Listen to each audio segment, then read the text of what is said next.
عید جو ہے وہ منانی ضروری ہے. بعض لوگ آج کل یہ بھی فیشن ہے، وہ کہتے ہیں میں تو جی بس سارا دن گھر پہ رہا ہوں، سویا رہا ہوں، شام کو اٹھ کے بس کہیں گیا تھا.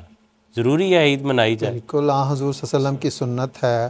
اللہ تعالیٰ قرآن کریم میں فرماتا ہے کہ باقاعدہ وَلِتُكَبِّرُ اللَّهَ عَلَىٰ مَا هَدَاكُمْ، روزوں کے بعد کہا کہ تم اللہ تعالیٰ کی بڑھائی بیان کرو. اسی لیے اس میں تکبیرات رکھی گئی ہیں عید پر خاص طور پہ، اور اس میں تکبیرات کہی بھی جاتی ہیں صبح کے لے کے عید کی نماز تک.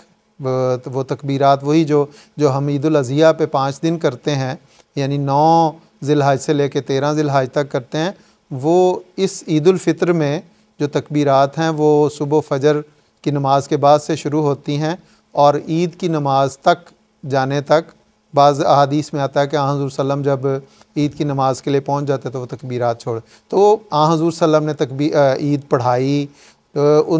ایک خوشی کا دن ہے جس کو انسان کو منانا چاہیے، اور یہ سنت ہے، اور اس سنت پر چلنا ضروری ہے. اور بلکہ وہ ایک حدیث میں بھی ذکر ملتا ہے نا، جیسے آپ نے کہا کہ اس کو منانا چاہیے، ایک حدیث میں ذکر ملتا ہے کہ چند بچیاں، وہ جنگ بواس کا ذکر تھا، جنگ بواس کا گانا گانے لگ پڑیں، اور آنسلم کے سامنے حضرت ابوبکر رضی اللہ تعالیٰ عنہ تشریف لائے دیکھ کے کہ انہوں نے کہا کہ رسول اللہ صلی اللہ علیہ وسلم کے سامنے تم گانے بجا رہی ہو.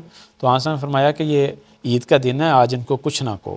تو گویا کوئی ایسے بیہودہ گانے نہیں تھے، جنگ کا ایک ذکر تھا، وہ اپنے بزرگوں کا اس میں ذکر تھا، ان کی بہادری کا ذکر تھا. بلکہ آگے جا کے آتا ہے کہ جزاک اللہ کہ وسلم نے کہ انہوں نے کہا کہ ہم میں ایسا رسول ہے جو غیب بھی جانتا. تو انہوں نے نہیں ایسی باتیں نہ، وہی جو تم پہلے پڑھ رہی تھی اور گا رہی تھی وہی گاتی رہو. یہ جو جہاں پہ کوئی خرابی پیدا ہوئی فوراً اس کو روک دیا. اور اسی طرح حبشیوں کا جو کھیل ہے وہ بھی دکھایا تھا. جی میں نے کہا ہمارے پاس سوالات چند منٹ ہیں.